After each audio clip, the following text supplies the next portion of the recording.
Oh, muntik na kitang di makilala dyan sa mukha mo. Para kang nakagat ng bubuyog ah.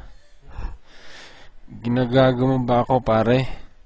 Kita mo nang nagulpi na nga yung tao eh.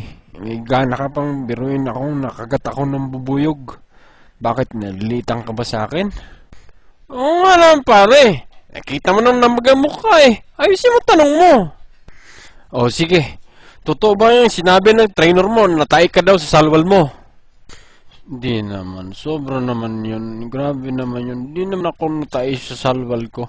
Inaamin ko, naihi ako pero natay. Kahit tingnan nyo brief ko. Ano ba naman yung tanong mo? Sobra naman yan. Ayusin mo, ayusin mo. Ikaw Robert, ikaw tong nagsabi na natay itong si Margarito. Ba't mo naman sinisiraan tong bata mo? Di naman pala siya natay, naihilang daw. Sinungaling ka, gago ka. Wala akong sinabi na natay siya sa salwal. Tayo tayo dyan.